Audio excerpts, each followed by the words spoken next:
Hai Sobat Ceria. Video kali ini tentang garam. Semua sudah tahu garam kan? Garam mengandung natrium dan sodium. Garam dalam jumlah sedikit dibutuhkan untuk mengatur kandungan air dalam tubuh. Jika berlebihan, garam dapat menyebabkan hipertensi hingga stroke. Sodium yang dikandung garam membantu keseimbangan cairan dalam tubuh. Jika konsumsi garam sangat tinggi sehingga mengganggu fungsi ginjal, bisa menyebabkan orang lebih sering urinasi.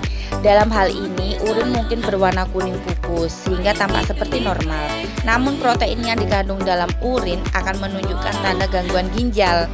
Dalam hal dehidrasi, urin yang dilepas tubuh semakin sedikit dan menjadi lebih kental serta berwarna kuning tua. Perut kembung.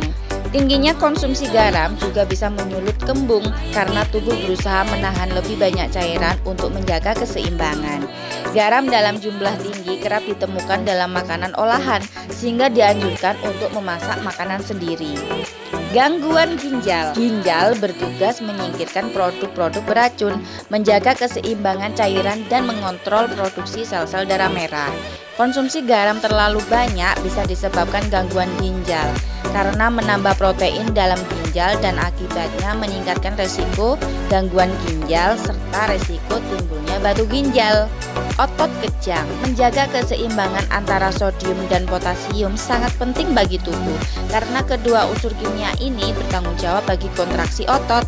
Jika keseimbangan terganggu akibat tingginya asupan garam, orang bisa menderita kejang pada otot dan diiringi dengan rasa sakit.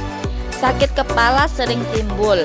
Banyaknya sodium dalam tubuh meningkatkan volume darah sehingga memerlukan ruang lebih luas dalam pembuluh darah. Tekanan terhadap pembuluh darah menyebabkan tekanan darah meningkat. Dampaknya bisa berupa sakit kepala berat yang sering muncul, menurunnya kemampuan kognitif.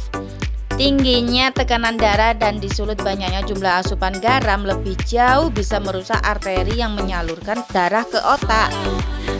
Ini bisa menyebabkan turunnya kemampuan untuk berpikir dan berkonsentrasi dalam tugas sehari-hari.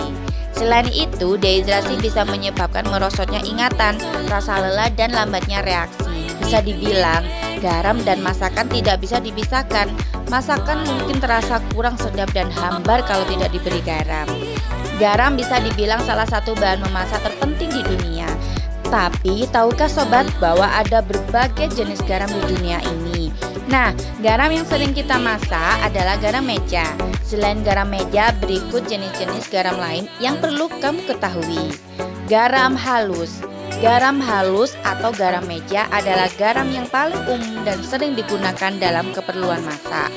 Garam berbentuk halus karena saat pembuatannya garam digiling dan sebagian besar kotorannya serta mineralnya terbuang.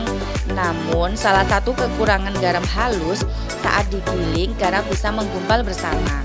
Karena alasan ini, berbagai zat yang disebut agen anti-caking perlu ditambahkan sehingga garam dapat tergiling dengan halus.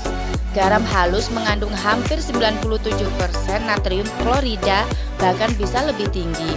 Tetapi di banyak negara garam juga mengandung yodium tambahan. Garam laut.